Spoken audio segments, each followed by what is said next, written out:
Beneath the cinematic glory of the 1983 masterpiece Scarface lies a trail of real-world heartbreak, addiction, and tragic ends that many fans never saw coming. While Robert Loggia, Paul Shenar, and Angel Salazar left a lasting mark on audiences, they have all since passed away under tragic circumstances, from Alzheimer's and AIDS to addiction. Join us as we explore the secrets hidden behind the glamour and honor their unforgettable legacies. Let's go. Robert Loggia appeared as Frank Lopez. He was born on January 3, 1930, in Staten Island, New York. When he appeared in Scarface in 1983, he was 53 years old, playing a powerful drug kingpin and Tony Montana's rival. He appeared in several key scenes, especially during tense showdowns with Al Pacino's character. The role of Frank Lopez left a deep impression on moviegoers, helping to give weight to a film that is now considered a Hollywood classic. Throughout a career spanning more than 6 decades, Robert Loggia appeared in a host of famous films and television series, from An Officer and a Gentleman to Jagged Edge to Big and Independence Day. He was highly regarded for the diversity of his roles and his ability to portray both villains and heroes. Yet behind the spotlight, his personal life was far from smooth. His first marriage to Dela Marjorie Sloan lasted from 1954 to 1981, nearly 3 decades together, but it ended in heartbreak. The marriage was turbulent as Loggia's career rose and fell. Frequent trips, work pressures, and fame gradually created distance between them. Although they had 3 children together, the cracks in their relationship eventually became irreparable, and after the divorce, Loggia's personal life entered a lonely, uncertain chapter. It was during this difficult time that he met Audrey O'Brien, the woman who helped him through his midlife crisis and lifted his spirits. Audrey became not only his emotional anchor, but also a devoted companion who helped him regain confidence after years of professional ups and downs. They married in 1982, just 1 year after his divorce, and stayed together for over 3 decades until the end of his life. Loggia often spoke of Audrey with deep gratitude in interviews, describing their bond as his peaceful harbor. In his final years, Loggia faced enormous hardship after being diagnosed with Alzheimer's disease in 2010. The cruel illness gradually stole his memory, clarity, and the pride he had built through decades in front of the camera. From a strong, decisive man, Loggia became increasingly withdrawn, stepping away from the spotlight as his body and mind declined. Audrey stood by him, caring for him with unwavering dedication, and becoming his rock when the lights of fame had long faded.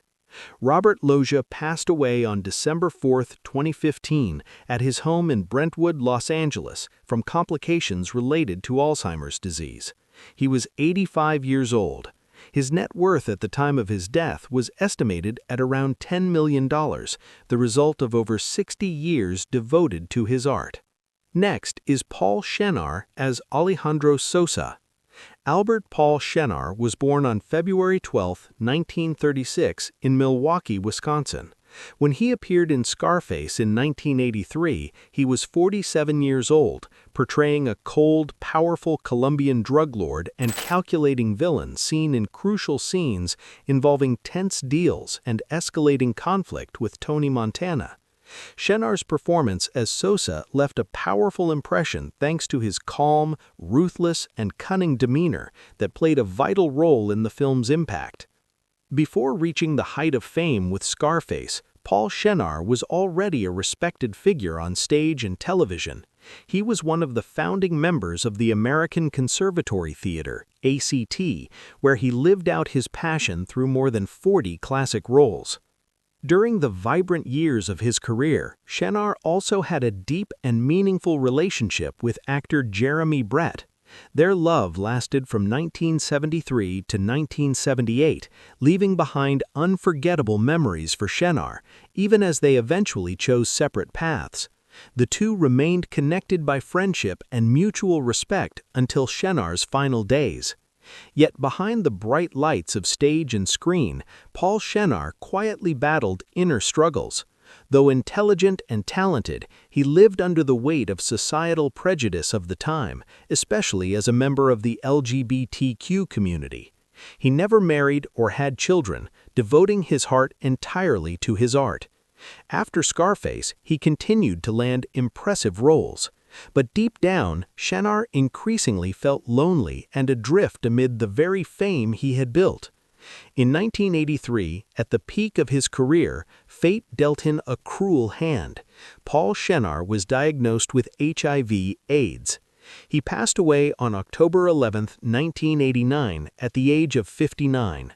His ashes were entrusted to his close friend Thomas Y., a testament to the enduring bond between two people who shared the journey through Shenar's final chapter. His net worth at the time of his death was estimated at around $2 million. Harris Yulin appeared as Mel Bernstein. Harris Yulin was born on November 5, 1937, in Los Angeles. When he appeared in Scarface in 1983, he was 46 years old, playing the corrupt cop who tries to extort Tony Montana, appearing in key scenes that highlight the intense conflict between them. His role helped to depict the scheming and brutal underworld that Scarface brought to life, leaving a lasting impression on movie audiences. Throughout his career, Yulin was a familiar face in more than 100 roles across stage, television, and film. He captivated viewers with his diverse performances in Ghostbusters 2, Clear and Present Day, Training Day, and the series Ozark. His personal life also saw its share of upheavals. He had a well-known relationship with Faye Dunaway, but it ended in turmoil after just 1 year together. In 1975, he married actress Gwen Wells, who stood by him for nearly 2 decades until her passing from cancer in 1993, leaving Yulin with profound grief and a void that was difficult to fill. Years after that painful loss, Yulin found companionship and understanding with actress Kristen Lohman, and they married in 2005. However, his relationship with his stepdaughter, Claire Lucido, was not always smooth, and her death in 2021 deepened Yulin's quiet, withdrawn nature. He faced periods of depression and isolation, particularly as his steady, admirable career did not quite reach the pinnacle he had once dreamed of. Harris Yulin passed away from cardiac arrest in New York City on June 10, 2025, at the age of 87. His net worth at the time of his death was estimated at around $4 million, but the legacy he left behind far exceeded material value. Angel Salazar starred as Chichi.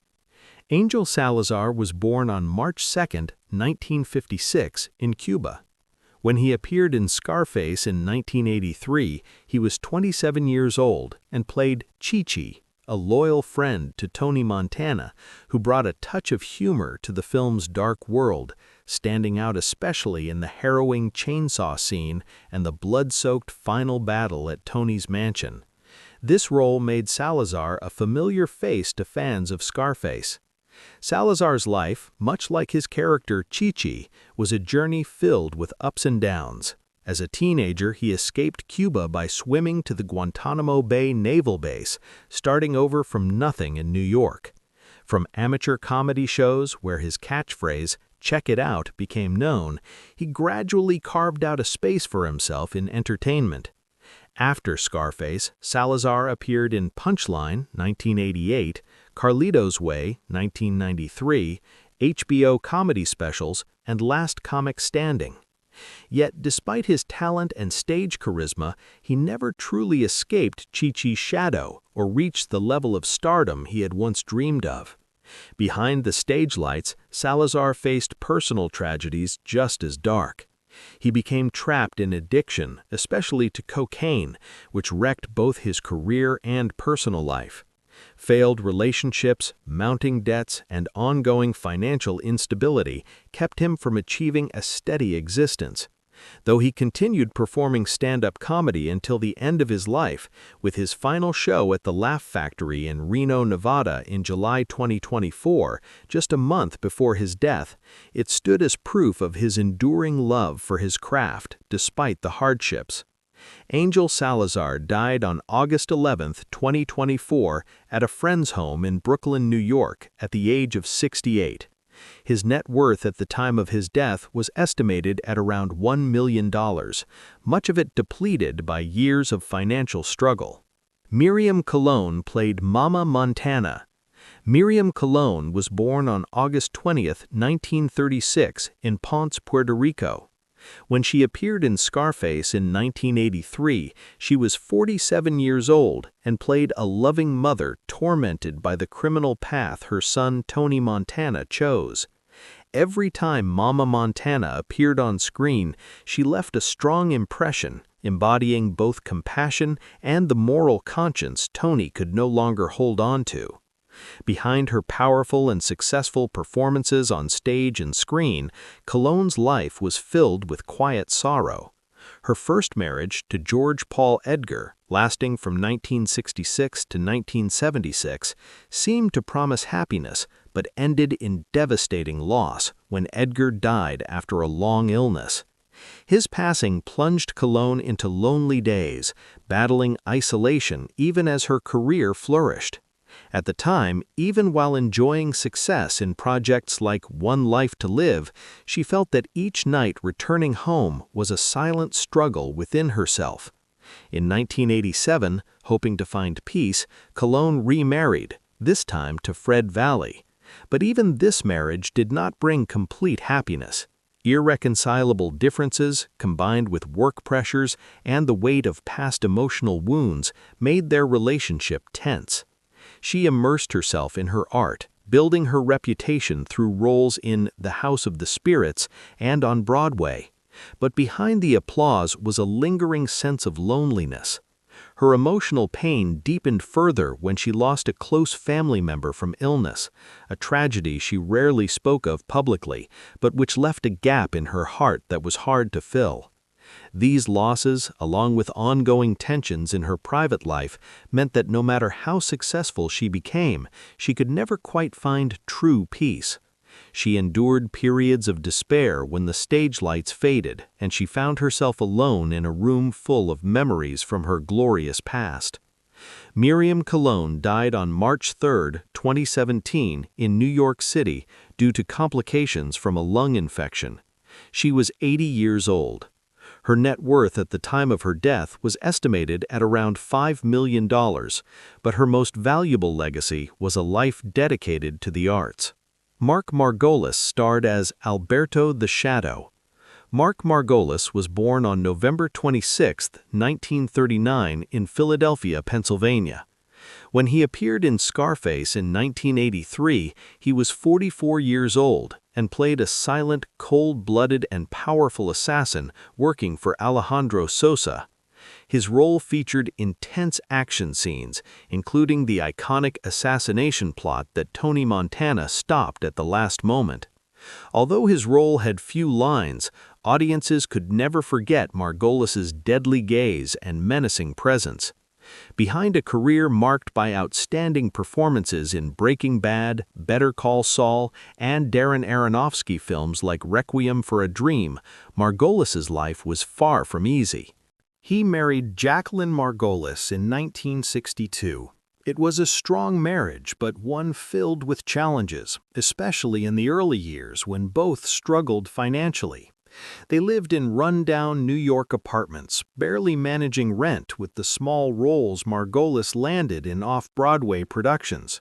The worries didn't end there. Their only son, Morgan Margolis, went through a turbulent youth that included a period of addiction, causing immense strain on the family. Margolis found himself trying to hold on to a faltering career while also serving as the rock for his loved ones during these storms. He endured years of depression and a sense of being forgotten by Hollywood, particularly as his acting opportunities dwindled until the role of Hector Salamanca in Breaking Bad revived his reputation and passion for acting. In his later years, even as his career was reborn and celebrated with an Emmy nomination and the affection of fans, Margolis still carried deep scars from the many challenges he had faced. He died on August 3, 2023, at Mount Sinai Hospital in New York City after a brief illness. He was 83 years old. His net worth at the time of his death was estimated at around $2.5 million, a modest sum compared to the breadth of his career. Al Israel portrayed Hector the Toad. Al Israel was born on April 16, 1935, in the United States. When he appeared in Scarface in 1983, he was 48 years old and played a ruthless Colombian criminal behind the notorious chainsaw scene that still chills audiences to this day. Though his screen time was brief, Israel's portrayal of Hector the Toad left a powerful mark, becoming one of the film's most memorable images. After Scarface, Al Israel appeared in a few more films such as Carlito's Way and Dangerous Minds, but his career largely consisted of minor supporting roles that were seldom highlighted. Beyond the spotlight, his personal life was marked by hardship. His only marriage ended after years of tension, leaving Israel to shoulder the responsibilities of single fatherhood. Financial burdens combined with the pressure of raising a child made it hard for him to maintain stability, as his career never provided the security he had hoped for. In his final years, Al Israel faced serious health issues that he never publicly discussed, but which quietly robbed him of his freedom and joy. He lived in increasing solitude, further and further removed from the brief fame he once knew. All his efforts in the industry could not ease the regret of never achieving personal happiness or the career heights he had longed for.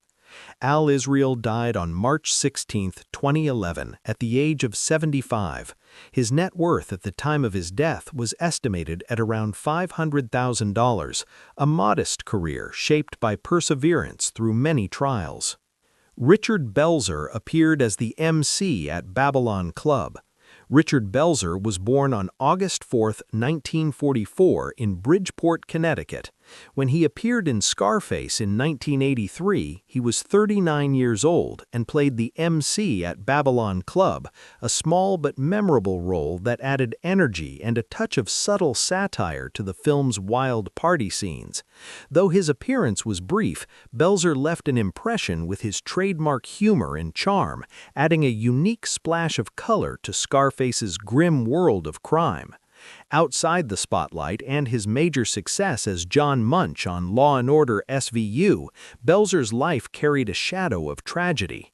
In his youth, he suffered the devastating loss of his sister in a car accident, a grief that haunted him throughout his life and filled his soul with a sorrow he could never quite shake.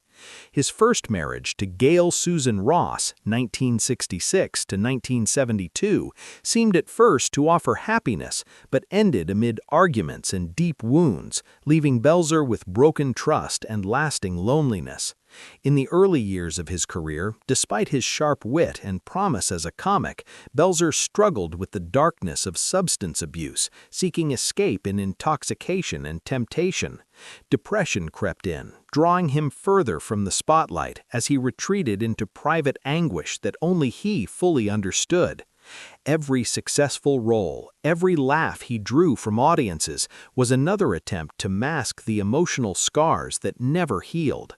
Richard Belzer died on February 19, 2023, in Bouzoulz, France, from complications of a respiratory condition.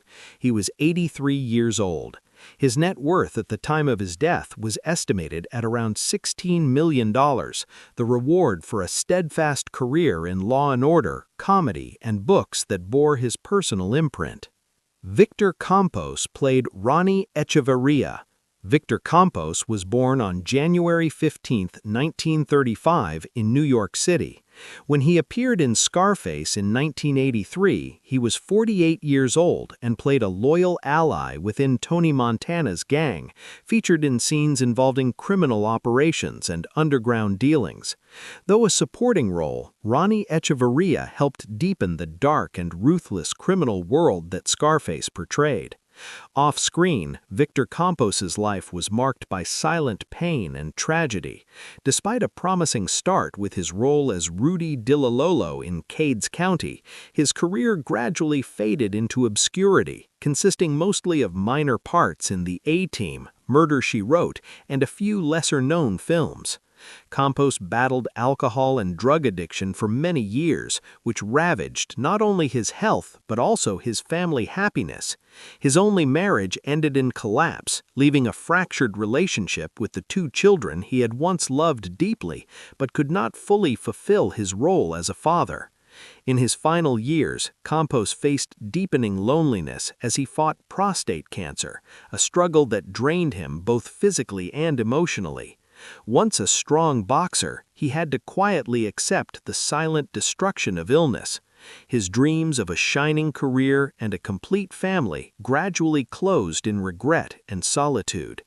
Victor Campos died on December 4, 2018, in Sherman Oaks, California, at the age of 83.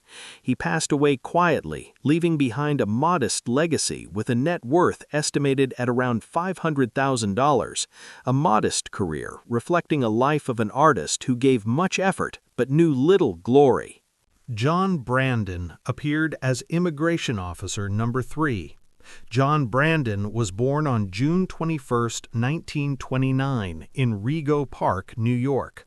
When he appeared in Scarface in 1983, he was 54 years old and played a small role in the film's opening scene, where he appeared stern and represented the cold, unyielding force of U.S. immigration authorities in the face of the Cuban refugee wave, including Tony Montana. Though fleeting on screen, Brandon's performance helped set the tense, fateful tone of the film's opening moments. Beyond Scarface, John Brandon appeared in films such as Serpico and The Brink's Job, as well as numerous popular TV series. But behind these roles lay a life of storms and loneliness. Brandon endured multiple failed marriages, each one chipping away at his faith in love and leaving him increasingly distant from the children he had once cherished. As family ties fractured, he gradually withdrew into isolation. As the stage lights that once shone on him grew dim in his later years, Brandon struggled with financial hardship. Despite decades dedicated to the arts, his supporting roles never provided the stable income he needed. Depression weighed heavily on him as his career never achieved the recognition he had long hoped for. His declining health, marked by undisclosed complications, added to his exhaustion, leaving him to spend his final years on the margins of Hollywood, filled with regret and quiet sorrow. John Brandon died on August 25, 2014, in Middle Village, New York, at the age of 85. His net worth at the time was estimated at around $200,000, a humble sum for a life devoted to the craft of acting. John Carter played Vic Phillips. John Carter was born on November 26, 1927, in Center Ridge, Arkansas. When he appeared in Scarface in 1983, he was 56 years old and played a cold and sharp criminal operations manager who appeared in a few brief scenes but helped paint the brutal underworld depicted in the film. Although a minor role, Carter left a mark with his composed performance and powerful presence. After Scarface and films like Badlands and The Hoax, Carter's life was weighed down by private sorrows that never fully healed. The greatest tragedy he bore was the death of his son from a drug overdose, a blow that plunged him into deep depression. Unable to find a way out, Carter turned increasingly to alcohol, using it to numb his grief but ultimately allowing it to destroy what remained of his personal life. The two marriages in which he had placed his hopes both ended in divorce, leaving scars that never mended. His relationships with his surviving children grew increasingly distant as he struggled to maintain his role as a father while caught in his own storm. Despite years of dedication to the arts, with countless supporting roles on film and television, Carter remained forever at arm's length from the success he had once dreamed of. John Carter died on May 23, 2015, of pneumonia at the age of 87. He passed away quietly in solitude, leaving behind a modest career and a net worth estimated at around $400,000, a figure that reflects a life of an artist who was dedicated but forever overshadowed by personal tragedy. Mario Machado appeared as the interviewer. Mario Machado was born on April 22, 1935, in Shanghai, China. When he appeared in Scarface in 1983, he was 48 years old and played the interviewer, a small but refined role that brought a rare moment of calm amid the chaos of the film's criminal world. Among the gunfire and bloody plots, Machado's composed interviewer offered viewers a brief pause before the storm of violence resumed. Off-screen, Mario Machado's life was a series of ups and downs that words can scarcely capture. Although he gained recognition for his role as Casey Wong in RoboCop and appeared in Rocky III, most of his career was overshadowed by minor roles that never quite cemented his name in the acting world. The unnamed pressures of unstable work and the harsh realities of the entertainment industry seeped into his personal life, contributing to the collapse of both marriages in which he had placed such hope. After those breakups, Machado gradually became estranged from his children, those he had once dreamed of providing a full and happy life for, but could not keep close. That emptiness weighed even heavier as he battled severe pneumonia in his later years. With his health failing and the stage lights fading, he spent his final days in loneliness, filled with regret for a journey that could have shone brighter. Mario Machado died on May 4, 2013, in West Hills, California, at the age of 85. His net worth at the time was estimated at around $1 million, earned largely through his broadcasting career and those quiet, enduring performances that left their mark on those who admired him as a symbol of perseverance and dedication. Finally, Roberto Contreras appeared as Emilio Rebenga. Roberto Contreras was born on December 12, 1928, in St. Louis, Missouri, into a family of artists. He was the son of director Jaime Contreras.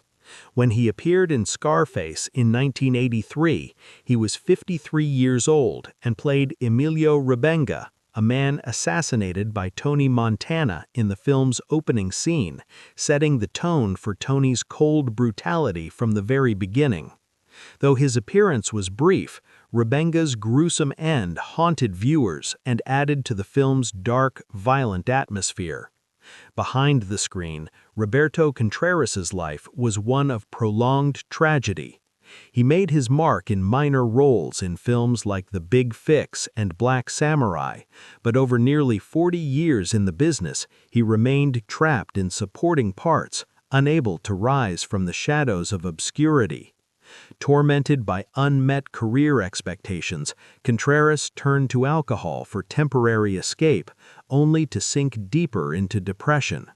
Both of his marriages ended in divorce, leaving him with emotional wounds that never healed. He grew distant from his children, including Luis Contreras, the son who followed in his footsteps into acting. In his later years, Roberto Contreras was in and out of rehab, battling his inner demons, but never truly finding redemption. Roberto Contreras died on July 18, 2000, in Los Angeles, California, at the age of 71. He left behind a modest career with a net worth estimated at only around $200,000. From the glory of Scarface to the real-life tragedies that followed, the fate of the cast leaves us stunned. Who among them left the most unforgettable legacy? Share your thoughts and don't forget to like and subscribe so you won't miss more powerful stories from the world of cinema.